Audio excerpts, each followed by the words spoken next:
जय Hind. RRB JE आपका notification अब क्लियर रूप से आ चुका है। हालांकि इसके पहले कई सारे वीडियोज बने जिसमें पूरा डिटेल आपको बताया गया था, लेकिन कल आपका नोटिफिकेशन 100% कन्फर्म हो गया, आपका वेबसाइट पर आ गया और इसका डिटेल भी पूरा आ गया। अब कोई तरह का कन्फ्यूजन तनिक भी आपका नहीं रहा है। जिस हिसाब से पिछली बार आप देखे होंगे अप्रॉक्स 12,000 प्लस वैकेंसी थी, इस बार 7951 वैकेंसी टोटल आरआरबी जेई में सारे पोस्ट को सीएमए वगैरह को मिला करके आपकी दी गई है। और जहां तक एग्जाम का सवाल है, यूं जानिए कि 3 महीने के बाद 3 महीने का गैप आपको जरूर मिलेगा। इसके बाद कभी भी आपकी एग्जाम हो जाएगी पहला चरण का। लेकिन ये बात ध्यान रखना जरूरी है कि इसका जब भी CBT 2 देखा गया है तो बीच में बहुत ज़्यादा गैप आपको नहीं दिया जाता है। तो इसलिए करके अभी से वैकेंसी को अगर इस बार फॉर्म भरना है तो अभी से CBT 1 और CBT 2 को एक साथ लेकर के आपको तैयारी करना होगा, तभी जाकर के आपका तैयारी पीक पे रहेगा, तभी जाकर आपकी संभावनाएं बनेगी, नहीं तो आपका कन्फ्यूजन बना रहेगा। और इसी को ध्यान में रख करके, हालांकि अभी मेरे साथ इंजीनियर आशीष सर हैं, इस वैकेंसी का पूरा डिटेल आपको बताएंगे। इलेक्ट्रिकल से रिलेटेड सर हैं और इसके बाद चर्चा आपका मैकेनिकल का, सिविल का, अन्य पेपर का भी होगा, लेकिन इलेक्ट्रिकल का पूरा सर डिटेल में बताएंगे। और इसके बाद जेई का प्राइमरी लेवल का यानी CBT 1 का जल्दी आपका बैच भी मिलेगा और ट्रेड का स्पेशल, चाहे वो इलेक्ट्रिकल हो, मैकेनिकल हो, ब्रांच का स्पेशल, वो भी बैच आपको जल्दी देखने को मिलेगा। लेकिन पहले इसके बारे में पूरा डिटेल आप इंजीनियर आशीष सर से समझ लें, जिससे कि आपको किसी तरह का कोई भी डाउट या कन्फ्यूजन ना रहे। डॉक्यूमेंट्स वगैरह से रिलेटेड भी बातें इसमें चर्चा हो जाएगी हर बात पे। इस वीडियो को लास्ट तक आप देखेंगे। अगर फॉर्म भरना है, लास्ट तक देखने के बाद कुछ भी आपका कन्फ्यूजन नहीं रह जाएगा। सर जी बहुत बहुत धन्यवाद सर। साथियों, आप सब लोग जो इंतजार कर रहे थे वो इंतजार खत्म हुआ है और जेई रेलवे ने अपने जेई का नोटिफिकेशन दे दिया है। तो हम लोग नोटिफिकेशन को विशेष रूप से जो है अभी देखेंगे। हमारी जो नोटिफिकेशन है, सबसे पहले आपके बीच आ गया जो हमारी एम्प्लॉयमेंट नंबर है, यहाँ देख लीजिएगा। एम्प्लॉयमेंट नंबर है सेंट्रलाइज्ड एम्प्लॉयमेंट नोटिस 03/2024। ठीक है, तो आपको याद रखना है फॉर्म भरते समय 03/2024 ये आपका एम्प्लॉयमेंट नंबर है। अब यहां जो पद है साथियों, जूनियर इंजीनियर का पद है, डीएमए का डीएमएस यानी डिपोट मटेरियल सुपरिटेंडेंट का है, सीएमए केमिकल मेटलर्जिकल असिस्टेंट है, chemical supervisor research and metallurgical supervisor research, ये सभी पद आपके बीच हैं साथियों। ठीक है, अब इन सभी पदों में सबको मिलाकर कितनी संख्या है, तो आइए जरा उस पर भी बात करते हैं। सबसे महत्वपूर्ण चीज, आपकी आवेदन का आरंभ कब हो रहा है, तो आप 30 जुलाई से फॉर्म भरने के लिए आवेदन पोर्टल पर खुल जाएगा। ठीक है, यानी पोर्टल ओपन हो जाएगा 30 जुलाई से आपका जो है ओपनिंग हमारे एप्लीकेशन का हो रहा है।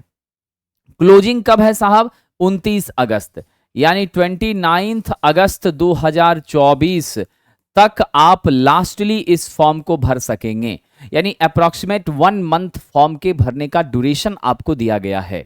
ठीक है, अब जरा आइए साथियों, हमारे सिविल आपका पे लेवल जो है वो 7th लेवल का पे किसमें दिया गया है, chemical supervisor research and metallurgical supervisor research 44,900 का आपका इनिशियल पे है। बाकी टीए डीए ये सब को हमने यहाँ पे छोड़ दिया है। बाकी अब देख लीजिए यहाँ साथियों, एज की जो क्राइटेरिया रखी गई है वो 18 से 36 वर्ष।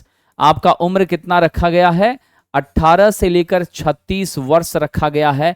और ये एज जो मार्क किया गया है साथियों, यहां स्पष्ट लिख दिया है, this include a relaxation of 3 years in age beyond the prescribed age limit age on time major due to the कोविड-19 पैंडेमिक। कोविड-19 के कारण जो 3 साल का एक्सटेंशन है वो यहां दिया गया है। पहले जनरल में 18 से 33 था, अब क्या हो गया, 36 हो गया है इस बार। तो हमारे निश्चित रूप से ओबीसी के लिए जो उम्र की सीमा है, आप 36 में क्या करेंगे साथियों, 3 years ऐड कर देंगे, तो 18 to 39 years ये हमारी ओबीसी के कैंडिडेट जो 39 वर्ष के हैं वो इस फॉर्म को भर सकते हैं। अगर हम SC ST कैंडिडेट की तरफ जाएंगे तो 39 में 2 साल और आप जोड़ दीजिए, तो 18 से लेकर के 41 ईयर्स तक साथियों। ठीक है, 41 ईयर्स तक फॉर्म भर सकते हैं। तो ये बहुत अच्छी इंफॉर्मेशन है, क्योंकि बहुत सारे लोग जो हमारे डिप्लोमा बीटेक के छात्र हैं वो निराश हो गए थे। बीटेक के छात्रों को बहुत चिंता हो गई थी, क्योंकि स्टेट की वैकेंसियों में तो जो जेई का पद होता है डिप्लोमा ही एलिजिबल होता है, बीटेक को मौका मिलता नहीं है। लेकिन इस बार बीटेक के छात्रों के लिए भी सुनहरा अवसर है साथियों। यहाँ पर रेलवे में जूनियर इंजीनियर के पद के लिए डिप्लोमा भी आवेदन करेंगे और बीटेक के छात्र भी आवेदन करेंगे। उम्र की सीमा यूआर के लिए 18 से 36, ओबीसी के लिए 18 से 39 और एससी एसटी के लिए साहब 18 to 41 ईयर्स है। यहां पर जो सबसे पहले इन्होंने मेंशन किया है कि 17 पद यहां किसके लिए फिक्स है साहब, तो 17 पद फिक्स है आपका स्पेशली आरआरबी गोरखपुर के लिए। लेकिन 7,934 पद जो है वो कंबाइन करके बाकी सभी बोर्ड को लेकर के साहब डिसाइड किया गया है। JE, depot, DMA, DMS, CMA, इन सब का लेवल 6 रखा गया है। और यहां पे स्केल है आपका, इनिशियल पे है 35,400 और यहां भी उम्र की सीमा सेम यही रखी गई है। 7,934 पदों के लिए बहाली है, समझ गए, जो टोटल के लिए, और सिर्फ आपके आरआरबी के लिए 17 और दोनों को जोड़ दिया तो टोटल पद हो गया 7,951 विद्यार्थी। जी आइए यहां पर हम ध्यान देते हैं। Candidates waiting for final result of prescribed education technical qualification are not eligible to apply. जिन बच्चों का रिजल्ट नहीं आया है, खास करके उनका रिजल्ट अगर 30 जुलाई से पहले नहीं आया है, वो बच्चे फॉर्म नहीं भर सकते हैं। जिनका रिजल्ट फाइनली आ चुका है, जिनके हाथ में सर्टिफिकेट है, वही बच्चे इस फॉर्म को भर सकते हैं। Appearing students are not eligible dear friend, only pass out candidates are eligible for this post. ये सबसे पहले इन्होंने क्लियर कर दिया। दूसरी बात इन्होंने कहा है, each candidate is allowed to apply to only one RRB and only one common online application। यहां पर आप सबके लिए आवेदन नहीं कर सकते। बहुत इंपॉर्टेंट पॉइंट है साथियों, there no option to choosing the different boards, only one RRB के लिए आप अप्लाई करेंगे और वो कॉमन एप्लीकेशन फॉर्म सिर्फ एक के लिए भरेंगे। ठीक है, only one RRB and only one common online application should be submitted by a candidate in any all of the notified post as per eligibility. The selection of RRB once exercised shall be final. Application to more than one RRB will lead to rejection of all applications. आप एक ही RRB में apply करेंगे, एक से ज्यादा अगर आप apply करते हैं तो आपकी फॉर्म रिजेक्ट हो जाएगी, ये आप कंफर्म हो जाइए। A candidate possessing more than one minimum educational qualification mapped to different exam groups can choose any one exam group. अगर आपके पास कई सारे क्वालिफिकेशंस हैं तो आप एक एग्जाम ग्रुप को सेलेक्ट करिए और उसी के हिसाब से आप फॉर्म अप्लाई करिए। However, these candidates would be eligible for the opted post accordingly. Chemical Meteorological Survey exam groups is mandatory for level 7. सिर्फ आपका CMS का जो है वहां पर आपका क्या हो जाता है, लेवल 7 के लिए ये चीजें लागू होती हैं। और उन्होंने कहा है साथियों कि candidates in the online application RRB will not undertake detail security of application for the eligibility. यानी आपका एज का क्वालिफिकेशन, एजुकेशनल क्वालिफिकेशन, ये सारी चीजें जो आरआरबी का स्टैंडर्ड है उसके आधार पर होनी चाहिए। अगर उसमें कहीं कोई इशू आती है तो उसके लिए आरआरबी जिम्मेदार नहीं है और आपके फॉर्म को वह रिजेक्ट कर सकती है। साथियों अगला कहा है, a candidate will be qualified disqualified for will if any stage of recruitment for even thereafter found that the information furnished candidate his application, अगर आपने इंफॉर्मेशन गलत दिया है, बाद में जांच में गलत पाया गया, तो भी आप क्या होंगे साहब, स्वीकार नहीं किए जाएंगे। दूसरी महत्वपूर्ण बात यहां पर है, crucial date for claim SC ST OBC EBC status for the any benefit fee concession reservation age relaxation were not specified otherwise will be the closing date of submission of online application against the CN। यानी आपका जो भी cast का है उसके वजह से जो भी आप रिलैक्सेशन चाहते हैं, फी वगैरह के सबमिशन में आपका जो फी की अमाउंट का कंपनसेशन चाहते हैं, वो सब के लिए आपको कास्ट का जो सर्टिफिकेट है वह आपके रिक्रूटमेंट के फॉर्म के निश्चित रूप से खत्म होने के बाद अगर आप सोचेंगे तो वो पॉसिबल नहीं होगा। और एज आपने देख लिया साथियों, कब से गणना की जाएगी, यहाँ यही एक छोटी सी समस्या है। मुझे लगता है या तो ये प्रिंटिंग मिस्टेक है या नहीं तो ये गलत यहाँ पर है, क्योंकि एज की गणना ये कब से कर रहा है, 1/1/2025 के बिहाफ में कर रहा है। ठीक है, तो अभी तो 1/1/2025 आया नहीं है, अभी तो हमारा 2024 चल रहा है। तो रिक्रूटमेंट की नोटिफिकेशन के बाद के समय से, यानी उसके 6 महीने बाद से आप एज को कैलकुलेट कर रहे थे, ये थोड़ा गलत है विद्यार्थियों। इसको मैं सही सही नहीं मानता हूं व्यक्तिगत तौर पर। इनकी गणना यदि करनी थी तो ये हमारे जुलाई का टाइम लेते, है ना, तो ये 6 मंथ का जो एक्सटेंशन हो गया तो ये थोड़ा उचित नहीं है। तो खैर चलिए 1/1/2025 से इन्होंने कहा है कि 18 से 36 के बीच होना चाहिए।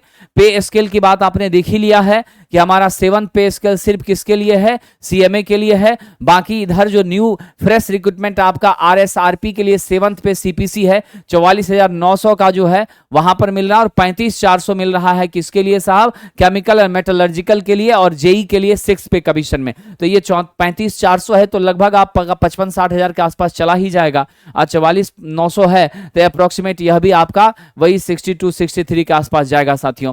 तो आइए एग्जाम का साथियों 2 स्टेज होगा, पहला आपका सीबीटी 1 है और दूसरा एग्जाम का स्टेज है आपका सीबीटी 2। ये 2 स्टेज होंगे। अब यहां पर महत्वपूर्ण बात है कि सेकेंड स्टेज में कितने कैंडिडेट जाएंगे, तो जितने भी कैंडिडेट सीबीटी 1 का एग्जाम देंगे तो सीबीटी 1 का 15 गुना कैंडिडेट, याद रखिएगा इसका 15 गुना कहां जाएगा साहब, सीबीटी 2 में जाएगा। ये सीबीटी 1 ओनली आपका क्या है साहब, स्क्रीनिंग है। यहां आप बहुत अच्छा स्कोर करके कुछ नहीं हासिल कर पाएंगे, मेरिट लिस्ट यहां से नहीं बनेगा, मेरिट लिस्ट आपका सीबीटी 2 से बनेगा। लेकिन सीबीटी 1 को क्वालिफाई करना बहुत आवश्यक है। अगर सीबीटी 1 को स्क्रीन आउट करके आप सेकेंड स्टेज में नहीं जाते हैं तो आप अपनी प्रतिभा का प्रदर्शन कैसे करेंगे। इसलिए सीबीटी 1 को भी हल्के में नहीं लेना है, नॉन टेक्निकल पोर्शन यहां पर है। और अमूमन यह माना जाता है कि हमारे इंजीनियरिंग के छात्र टेक्निकल में तो थोड़े अच्छे होते हैं, नॉन-टेक में थोड़ी बहुत दिक्कत महसूस करते हैं। तो आप नॉन-टेक के लिए अभी से ही एकदम कमर कस लीजिए, ठीक है। और अक्टूबर आपका अगस्त जा रहा है फॉर्म का लास्ट डेट, तो मुझे लगता है कि अगस्त में 3 मंथ जोड़ दीजिए, नवंबर के बाद ही आपकी सीबीटी 1 होने की संभावना है। और सीबीटी 2 तो डेफिनेटली आपका 2025 में ही होगा, इस साल तो नहीं होने जा रहा है, ठीक है। बाकी लेटेस्ट इंफॉर्मेशन आती है तो मैं जरूर आपसे शेयर करूंगा। तो आपके पास 3 महीने का जो समय हाथ में है उसमें आप जी जान लगा दीजिए सीबीटी 1 को क्वालिफाई करने के लिए, और आपको सीबीटी 2 के लिए टाइम ज्यादा देता नहीं है। और टेक्निकल पेपर जो है वो 2 से 3 महीने में पूरा होता नहीं है, तो आप अभी से ही अपने टेक्निकल पेपर्स को भी कवर करना चालू कर दीजिए, जी जान से साहब भिड़ जाइए। अब हमारा कह रहा है कि फर्स्ट स्टेज के बाद reservation of vacancies as applicable RRB shortlist candidate for second stage CBT, and second stage CBT जब हो जाती हैं तब उसके बाद नॉर्मलाइजेशन आपका होगा, और फिर नॉर्मलाइजेशन के आधार पर तब आपका मेरिट लिस्ट बनेगा, देन आपकी फाइनल सिलेक्शन मानी जाएगी। और साथियों हर एक स्टेज में निगेटिव मार्किंग 1/3 है, चाहे सीबीटी 1 है वहां भी 1/3 आपका निगेटिव मार्किंग है, सीबीटी 2 है वहां भी आपका 1/3 क्या है विद्यार्थी, निगेटिव मार्किंग है। इसको आप ध्यान दीजिएगा विद्यार्थियों। डिटेल आपका जो भी अकाउंट आप क्रिएट करेंगे अपना ईमेल आईडी और मोबाइल नंबर बिल्कुल सही देंगे, और ईमेल आईडी मोबाइल नंबर को आप बीच में बदलेंगे नहीं। सारी इंफॉर्मेशन सारे मैसेजेस आपको उसी पर आएंगे कि आपका एप्लीकेशन स्टेटस हो या फिर लेटेस्ट इंफॉर्मेशन हो। आप जान रहे हैं साथियों, after the submission of online application form except create an account fee 250 for each occasion 38/2024 to 8/9/2024। यहां पे एक बात कही गई है, आप 30 अगस्त से लेकर के 8 सितंबर तक अगर आपका कुछ गलत हुआ है, डाटा वगैरह कुछ आपने गलत एप्लीकेशन में भर दिया है, तो उसको सुधारने के लिए 250 रुपए का फी लेकर के तब आप उसमें क्या कर सकते हैं, स्वाभाविक रूप से एडिट का ऑप्शन यहाँ पर है और उसको आप एडिट कर सकते हैं। तो मैं आपसे यही आग्रह करूंगा कि आप लोग एडिट के ऑप्शन के लिए बिल्कुल भी अपने आप को तैयार न रखें। आप सब सही और बेहतर तरीके से अच्छी तरीके से फॉर्म को भरें ताकि आपको एडिट करने की नियत, एडिट करने की जरूरत आपको महसूस ना हो, ठीक है। आइए साहब आगे बढ़ते हैं, अगली इंफॉर्मेशन देखते हैं। जनरल इंस्ट्रक्शन यहां पर दिया गया है, ये सब आप लोग जान ही रहे हैं। Application all stages of the recruitment process shall be provisional subject to the candidate satisfying all prescribed eligibility condition. जो भी आप अप्लाई कर रहे हैं इसका मतलब ये ना समझे कि आपकी नौकरी पक्की है, ठीक है। And candidates enter their name, father's name, date of birth recorded in the matriculation. साहब मैट्रिकुलेशन में जो आपका इंफॉर्मेशन है फादर का, डेट ऑफ बर्थ का, उसी के आधार पर आप यहाँ पर सारा चीज भरने का काम करेंगे, ठीक है। उसके बाद आइए आपको प्रेफरेंस ऑफ पोस्ट भी साहब यहाँ पर है। क्या है, प्रेफरेंस ऑफ पोस्ट भी यहां पर है। Candidate who submit more than one application against CEN the summarily rejected and will be debarred from the all futures of RRB. अगर आप गलत स्टेप लेते हैं और कई सारे एप्लीकेशंस को आप एक साथ अप्लाई कर देते हैं तो फिर आपको डिबार्ड कर दिया जाएगा और निश्चित रूप से आप क्या हो जाएंगे, कैंसिल कैंडिडेट्स के रूप में, यानी आपकी कैंडिडेचर कैंसिल हो जाएगी, ये ध्यान रखिएगा, ठीक है। सीबीटी वगैरह जब कंप्लीट हो जाती है तो लास्ट में आपका डॉक्यूमेंट वेरिफिकेशन होगा साथियों, ठीक है। और डॉक्यूमेंट वेरिफिकेशन जो है उस दौरान आपको सारे डॉक्यूमेंट्स को लेकर के चलना है और अपने साथ रखना है, ये सारी बातें आप जानते हैं। नेक्स्ट आइए, screen candidate shall be secured and immediately bond wherever necessary. अगर जरूरत पड़ेगा तो आपसे रेलवे बॉन्ड भी भरवा सकती है। फ्री ट्रेन ट्रेवलिंग फैसिलिटी, आइए जरा इसको ध्यान देते हैं। कह रहा है free sleeper class railway pass admissible to SC ST candidate on request. अगर कोई SC ST candidate call letter के माध्यम से रिक्वेस्ट करता है तो उसको साहब सिर्फ कहां पे दिया जा सकता है, स्लीपर क्लास में उन्हें रिबेट मिल सकता है, बाकी के लिए उन्हें रिबेट नहीं मिल सकता है। And various stage of selection, medical examination as per detail and valid सब्स। तो आपको यहाँ पे मेडिकल भी विद्यार्थी जी होना है, ये सब भी आप ध्यान रखिएगा। चलिए अब हम यहां पर आते हैं साहब वैकेंसीज। तो हमारी जो वैकेंसीज है वो देखिए, किसी भी तरह का अगर इंफॉर्मेशन आपको चाहिए तो आरआरबी का हेल्पलाइन है rrbhelp@csc.gov.in, ठीक है। अब मोबाइल नंबर है 9592001188। इस पर आप कम्युनिकेट करेंगे किसी तरह के कंफ्यूजन होने पर आरआरबी से संपर्क करने के लिए, ठीक है। मेडिकल स्टैंडर्ड की बात है साथियों तो 6/9 आपका डिस्टेंस विजन होना चाहिए, ग्लासेस विदाउट ग्लासेस होना चाहिए, ठीक है। और आपका लेंस किसी भी हाल में 2 डायप्टर से ज्यादा का नहीं होना चाहिए। नियर वर्जन में आपका 0.6 विद और विदाउट ग्लासेस है, ठीक है। फिर आपका B1 में फिजिकल फिटनेस 6/9 एंड 6/12 है। तो ये सब फिजिकल स्टैंडर्ड जो रेलवे का स्टैंडर्ड होता है वो यहाँ पर भी आपको पालन करना है, लेकिन असिस्टेंट लोको पायलट की तरह बहुत ज्यादा हार्ड एंड फास्ट यहाँ पे स्ट्रक्चर नहीं है।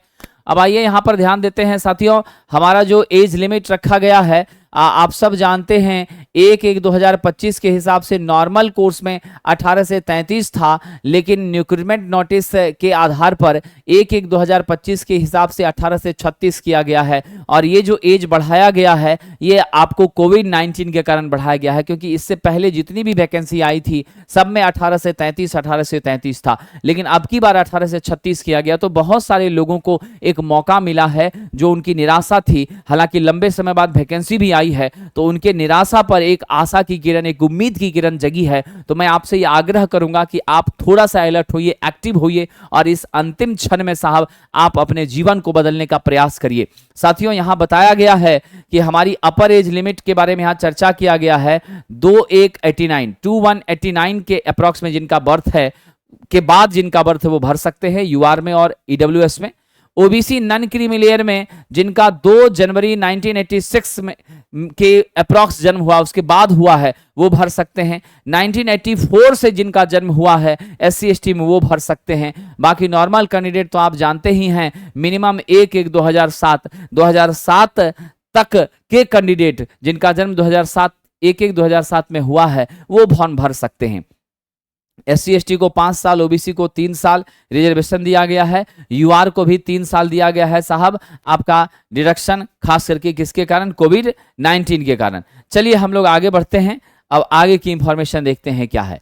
अब यहां पर फॉर्म की फीस की बात हो गई साहब, तो फॉर्म की फीस जो है वो 500 रुपए लग रही है। 500 रुपए फीस लग रही है किनको साथियों, सभी कैंडिडेट को। खास करके कौन से कैंडिडेट को, यूआर को लग रही है, ओबीसी को लग रही है, ठीक है। यहां पर ईबीसी नहीं होता है, यहां जो भी एनसीएल का सर्टिफिकेट लगेगा वो सेंट्रल का लगेगा, डिस्ट्रिक्ट लेवल का लगेगा। किसका लगेगा साथियों, सेंट्रल का, डिस्ट्रिक्ट लेवल का लगेगा। और केंद्र सरकार की विभिन्न भर्तियों हेतु जो एनसीएल बनता है वो एनसीएल यहां पर काम करेगा, ठीक है। चलिए अब साहब यहां पर 250 रुपए किनको लग रहा है, 250 लग रहा है। EBC should not be confused without EBC, देख लीजिए यहां स्पष्ट कर दिया है। ईबीसी जो है यहां पर याद रखिएगा साहब, economically backward class is EBC, समझ गए, नॉट यहाँ पे साहब हमारा एक्सट्रीम बैकवर्ड क्लास है। तो यहाँ पर आपको ध्यान रखना है SC ST कैंडिडेट को, एक्स सर्विसमैन को, फीमेल को, ट्रांसजेंडर को, माइनॉरिटीज को, इन सभी लोगों को साहब 250 रुपए फॉर्म भरने में लग रहा है, ठीक है। चलिए, candidates who attend first stage CBT will get a refund of their examination fee as mention above. जो भी विद्यार्थी आपका सीबीटी 1 में क्या करता है साहब, अटेंड करता है, सीबीटी 1 को जो विद्यार्थी अटेंड करता है उस बच्चे को 500 रुपए में 400 रुपया रिफंड हो जाएगा और 250 रुपया क्या होगा, यहां पर टोटल का टोटल रिफंड हो जाएगा। समझ गए, ध्यान रखिएगा। अगर आप परीक्षा में नहीं बैठते हैं तो परीक्षा फी आपका रिफंड नहीं होगा, वो भी रूल यहां पर है। पेमेंट आपको यूपीआई के माध्यम से, बैंक के माध्यम से, ऑनलाइन आप करेंगे, ये सारी फैसिलिटी आपको हैं ही। जो ईडब्ल्यूएस हैं वो अपने ईडब्ल्यूएस का सर्टिफिकेट यहां पर ले। यहां ईबीसी का मतलब इकोनॉमिकली बैकवर्ड क्लास है साथियों, ठीक है, याद रखिएगा। और इसमें फादर का इनकम कितना होना चाहिए, 50,000, समझ गए, less than 50,000 and are eligible for concessional fee, यानी 50,000 से those who annual income is less than 50,000 से जिनका कम होगा वही यहां कंसीडर्ड किए जाएंगे। रेलवे ने यहां पे डाटा को क्या किया है, फाइनलाइज कर दिया। और किसी भी बच्चे का साथियों याद रखिएगा, जो भी ऑनलाइन एप्लीकेशन फॉर्म सबमिट कर रहे हैं 29/8/2024 जो लास्ट डेट है उससे पहले याद रखिएगा must already have educational and technical qualification. उन बच्चे का सर्टिफिकेट निश्चित रूप से पासिंग सर्टिफिकेट 29 अगस्त से पहले का चाहिए। याद रखिएगा, अपीयरिंग वाले बच्चों, अगर 29 अगस्त से पहले आपका रिजल्ट आता और आप पास आउट हो जाते हैं तो आप फॉर्म भर सकते हैं। अगर उसके बाद होता है तो आप फॉर्म भरने के लिए एलिजिबल बिल्कुल भी साथियों नहीं हैं, ये ध्यान रखिएगा। चलिए आगे की इंफॉर्मेशन देखते हैं। मेरा रिजर्वेशन का तो जो केंद्र सरकार का पॉलिसी है वही यहाँ पर है और उसी के हिसाब से हम लोगों को काम करना है। रिफंड उन्हीं बच्चे का होगा जो फर्स्ट स्टेज में एग्जाम में अपीयर होंगे, जो नहीं होंगे उनका रिफंड नहीं होगा, ठीक है। आइए हम लोग अब आगे बढ़ते हैं साहब, और हम यहाँ पर देखते हैं कि हमारी सीबीटी 1 और सीबीटी 2 में क्या है। तो एग्जामिनेशन का जो स्टेज है वो 4 है। पहला सीबीटी 1, दूसरा सीबीटी 2, तीसरा डॉक्यूमेंट वेरिफिकेशन और चौथा आपका क्या है, मेडिकल इंस्पेक्शन, मेडिकल एग्जामिनेशन है। तो आपको साहब सीबीटी 1 क्वालिफाई करना है, उसके बाद सीबीटी 2 में हाईएस्ट स्कोर लाना है। नॉर्मलाइजेशन के बाद आपका रिजल्ट आएगा, रिजल्ट आने के बाद डीवी होगी, डीवी के बाद मेडिकल होगा और तब जाकर के आपका फाइनल सिलेक्शन होगा विद्यार्थी। ये 4 स्टेज है। सीबीटी 1 90 आपको साहब मिनट का समय दिया जाएगा और टोटल क्वेश्चन आपको कितने होंगे, 100 होंगे। टोटल क्वेश्चन कितने होंगे, 100 होंगे। और आप याद रखिएगा ये 100 क्वेश्चन आपको कहां से आएंगे, तो मैथमेटिक्स से आपका 30 क्वेश्चन है, जनरल इंटेलिजेंस रीजनिंग से आपका 25 क्वेश्चन है, जनरल अवेयरनेस से 15 क्वेश्चन है, जनरल साइंस से आपका 30 क्वेश्चन है। यानी आपको साहब मैथ, याद रखिएगा, मैथ, रीजनिंग, जीके और आपका जीएस से 30 हो गया, जीके से आपका 15 हो गया, रीजनिंग से आपका साहब 25 हो गया, मैथ से आपका 30 हो गया। ये टोटल कॉम्बिनेशन आपका है और इससे के 100 क्वेश्चन के एग्जाम आपके होने हैं। 1/3 आपका निगेटिव मार्किंग है, 90 मिनट का समय है, एक क्वेश्चन पर 1 मिनट से आपको क्या है साहब कम टाइम है। तो टाइम मैनेजमेंट यहाँ पे ज्यादा जरूरी है। और जो पिछले साल की स्थिति थी तो आप मानकर चलिए आप किसी भी कीमत पर 55 से 60 के बीच का टारगेट रखिए साथियों, तभी जाकर के कोई चांस बनती है कि आप सीबीटी 1 को क्वालिफाई कर सकते हैं। मिनिमम क्राइटेरिया को अगर माइंड में लेके चलेंगे तो दिक्कत हो जाएगी। ये अभी क्या है कि धीरे धीरे एग्जाम का पैटर्न भी बदला है और तैयारी भी लोगों ने करना शुरू किया है, एक्टिवनेस भी ज्यादा आई है। साथियों हमारा सीबीटी 1 जैसे ही क्वालिफाई करते हैं या तो 40% की बात हो रही है, लेकिन हम लोग 40% यानी 100 में 40 मार्क्स में यूआर का हो जाएगा ऐसा सोचना उचित नहीं है। कट ऑफ वगैरह के बारे में हम लोग नेक्स्ट वीडियो में डिटेल चर्चा करेंगे साथियों। अब यहाँ सीबीटी 2 है। सीबीटी 2 फर्स्ट स्टेज को क्वालिफाई करने के बाद 15 गुना कैंडिडेट के लिए होगा और ये सीबीटी 2 में साहब टोटल आपके क्वेश्चन 150 होंगे और इस 150 क्वेश्चन में 100 क्वेश्चन आपका टेक्निकल होगा। क्या होगा, 100 टेक्निकल होगा और 50 क्वेश्चन आपका क्या होगा, नॉन टेक्निकल होगा। नॉन टेक्निकल में आइए हमारा 15 क्वेश्चन आपका जीके से होगा, उसके बाद साहब आपका फिजिक्स प्लस केमिस्ट्री से 15 क्वेश्चन होगा, बेसिक कंप्यूटर से साहब आपका क्या होगा 10 क्वेश्चन होगा, इन्वायरमेंटल एजुकेशन से आपका 10 क्वेश्चन होगा। तो 15 15 30 और 10 यानी मात्र इतना पोर्शन है। तो आप यहां से देख लीजिएगा, साइंस पढ़िएगा सीबीटी 1 में तो उसी से ये तैयार हो जाएगा, जीके सीबीटी 1 के लिए पढ़ते हैं उसी से तैयार हो जाएगा। एक्स्ट्रा में आपका बेसिक कंप्यूटर है और इन्वायरमेंटल एजुकेशन है साहब, तो इस दोनों का अलग से आपका 10-10 नंबर का होगा। तो हमारे यहाँ इन दोनों विषयों की भी क्लासेस आरंभ होगी साथियों, ठीक है। उसके बाद आइए, जो आपका मेन रोल यहाँ प्ले कर रहा है वो टेक्निकल का 100 कर रहा है। टेक्निकल के 100 के बिना कोई चांस ही नहीं बनता है कि आप सफल हो सकेंगे। और टेक्निकल के 100 क्वेश्चन को आप जो सोचेंगे कि 2 महीने में तैयार हो जाएगा, ये संभव नहीं है। तो टेक्निकल के 100 क्वेश्चन की कंप्लीट तैयारी के लिए आपको कम से कम 4 से 6 मंथ बहुत डेडिकेटेड स्टडी करनी होगी, और 4 से 6 मंथ आपके पास बच ही रहा है। इसीलिए आप साथियों सीबीटी 1 के लिए नॉन टेक की तैयारी प्लस आप टेक की तैयारी को क्या करिए, अभी से ही आरंभ कर दीजिए। बिल्कुल तैयारी को जी जान से साहब करना शुरू कर दीजिए। और यहां याद रखिएगा, यहां भी मिनिमम जो है आपका 40% का स्ट्रक्चर निर्धारित किया गया है। लेकिन ये सोचेंगे कि 150 में 40 में मेरा सिलेक्शन होगा, एकदम संभव नहीं है विद्यार्थी जी। इस बार तो कटअप और ज्यादा जा सकता है, ऐसा अनुमान लग रहा है। लेकिन हम कटअप पर विशेष चर्चा बाद में करेंगे। बट आप ये टारगेट रखिए 150 में 120, 110, 115 नंबर आप जरूर लाने की ताकत रखें, तब जाकर के कुछ बेहतर हो सकता है साहब जी। वर्चुअल कैलकुलेटर आपको मिलेगा, कहां पर मिलेगा, सेकंड स्टेज में मिलेगा, क्योंकि टेक्निकल क्वेश्चन है, कैलकुलेशन करने के लिए आपको वर्चुअल कैलकुलेटर दिया ही जाता है। अब हम जरा चर्चा कर लेते हैं कौन कौन ब्रांच एलिजिबल है साहब। मैकेनिकल इंजीनियरिंग में mechanical, production, automobile, manufacturing, mechatronics, industrial, machining, tools, die, combination जितना भी है सब मैकेनिकल के अंदर आएगा। और सारे ब्रांच से बीटेक डिप्लोमा छात्र फॉर्म को भरेंगे। इलेक्ट्रिकल में आइए तो इलेक्ट्रिकल इंजीनियरिंग हो गया, पावर इंजीनियरिंग हो गया, ये सब छात्र आपका किसके अंदर आ जाएंगे, इलेक्ट्रिकल के अंदर, और वो फॉर्म को भरेंगे। इलेक्ट्रॉनिक्स में आइए तो electronics, instrumentation control, communication, computer science, ये सभी बच्चे किसके अंदर आ जाएंगे, इलेक्ट्रॉनिक्स एंड एलाइड के अंदर आ जाएंगे। Computer engineering, computer science, information, ये सब इलेक्ट्रॉनिक्स एंड एलाइड के अंदर आएगा और उसको सेम सिलेबस पढ़ना है। उसके बाद सही है साहब सिविल में, तो सिविल इंजीनियरिंग हो गया या फिर आपका बीएससी सिविल हो गया 3 साल का, डिप्लोमा बीटेक हो गया, सब एलिजिबल है। सीएमए पद के लिए याद रखिएगा, जिन बच्चों ने बीएससी केमिस्ट्री और फिजिक्स से किया है, जिन बच्चों ने बीएससी किया है और उनका केमिस्ट्री और फिजिक्स सब्जेक्ट रहा है साथियों, वो जरूर भर सकते हैं, ठीक है कि नहीं, ये याद रखिएगा। केमिकल और मेटलर्जिकल सुपरवाइजर के लिए यहां पर कह रहा है केमिकल टेक्नोलॉजी में आपको डिग्री होनी चाहिए, पेट्रोलियम प्रोडक्ट हो गया, पेंट कोरोजन प्रिवेंशन हो गया, पॉलीमर टेक्नोलॉजी हो गया, ये सब का आपको डिग्री होना चाहिए। अब मेटलर्जिकल इंजीनियरिंग से आप बीटेक हैं तब भी आपका चलेगा। कंप्यूटर का नॉलेज भी यहां पर होना चाहिए। तो ये आपका साहब एजुकेशनल का क्राइटेरिया है जिसको हम लोगों को फॉलो करना है, ठीक है।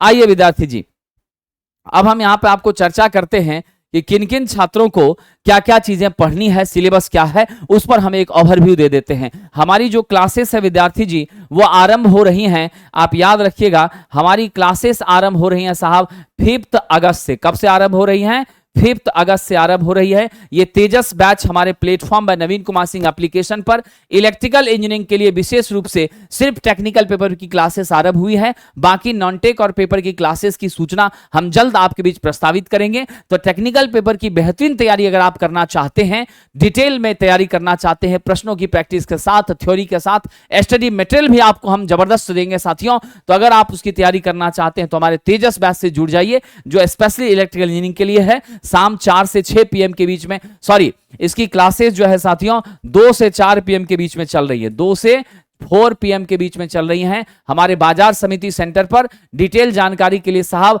आप कांटेक्ट कर सकते हैं 7070, ध्यान रखिएगा 7070177240, ये हमारा कॉन्टैक्ट नंबर है जो यहां दिया गया है 7070177240। उस पर आप कम्युनिकेट करके जानकारी ले सकते हैं। और ऑफलाइन भी ये क्लासेस आरंभ हो रही हैं और आप ऑनलाइन में प्लेटफॉर्म है नवीन कुमार सिंह एप्लीकेशन को डाउनलोड करके इस बैच को परचेज कर सकते हैं। चलिए अब हम यहां आपके बीच चर्चा करते हैं साथियों कि हमारा जो सिलेबस है वो क्या है। तो चलिए जरा हम देख लेते हैं। सबसे पहले आज सिलेबस यहां पर इलेक्ट्रिकल एंड अलाइड का दिया गया है। तो पहला टेक्निकल में पढ़ना है बेसिक कंसेप्ट, जो कि आपका बेसिक इलेक्ट्रिसिटी होता है, circuit law, magnetic circuit, AC fundamental, measurement, instrumentation, फिर आपका इलेक्ट्रिकल मशीन पढ़ना है, सिंक्रोनस मशीन पढ़ना है, जनरेशन, ट्रांसमिशन, डिस्ट्रीब्यूशन पढ़ना, एस्टिमेशन, कॉस्टिंग और यूटिलाइजेशन पढ़ना है। ये मेन पेपर आपके हैं जो आरआरबी में आपको इलेक्ट्रिकल को पढ़ना है, यहीं से आपको 100 क्वेश्चन पूछे जाएंगे। अलाइड इंजीनियरिंग इलेक्ट्रॉनिक्स वाले का खास करके जो कंप्यूटर के भी छात्र हैं उनको भी यही सिलेबस फॉलो करना है रेलवे के लिए, समझ गए। इलेक्ट्रॉनिक कंपोनेंट मटेरियल है, इलेक्ट्रॉनिक डिवाइस सर्किट है, डिजिटल इलेक्ट्रॉनिक्स है, लीनियर इंटीग्रेटेड सर्किट है, माइक्रो प्रोसेसर, माइक्रो कंट्रोलर है, इलेक्ट्रॉनिक मेजरमेंट है, कम्युनिकेशन इंजीनियरिंग है, डाटा कम्युनिकेशन है, कंप्यूटर प्रोग्रामिंग है, बेसिक इलेक्ट्रिकल इंजीनियरिंग है। तो जो भी हमारे कंप्यूटर के छात्र हैं, इलेक्ट्रॉनिक्स के छात्र हैं, इलेक्ट्रिकल के छात्र हैं, इन सभी की क्लासेस हमारी आरंभ हो रही है, समझ गए। और ये क्लासेस आरंभ हो रही है साथियों 5 अगस्त से बाजार समिति सेंटर पर ऑफलाइन में और ऑनलाइन में प्लेटफॉर्म बाय नवीन कुमार सिंह एप्लीकेशन पर। बाकी मैकेनिकल सिविल की भी क्लासेस हमारी जल्द ही आरंभ होगी, उसकी सूचना हम आपको जल्द आपको वीडियो के माध्यम से देंगे विद्यार्थी जी। चलिए तो हम लोग अब यहीं पे अपनी चर्चा को क्लोज करते हैं और आप सब लोग अपने समय का सदुपयोग करिए, 1-1 मिनट का इस्तेमाल करिए। 29 तारीख से 30 तारीख से जब फॉर्म आपका स्टार्ट हो रहा है तो बहुत सावधानी से अपने पास फोटो वगैरह सब अपने पास सेलेक्ट करके रख लीजिए और आपका फोटो बिल्कुल परफेक्ट रहना चाहिए एज पर द नॉर्म्स। उसके बाद जाति आवासीय प्रमाण पत्र ये सब बनवा लीजिए। खास करके एनसीएल का अगर आप अप्लाई करना चाह रहे हैं तो आपको एनसीएल यहाँ पे सेंट्रल लेवल का लगेगा साथियों, ठीक है। तो ये बड़ी अपॉर्चुनिटी का बेनिफिट उठाइए, जीवन को बदलिए। बहुत बहुत धन्यवाद।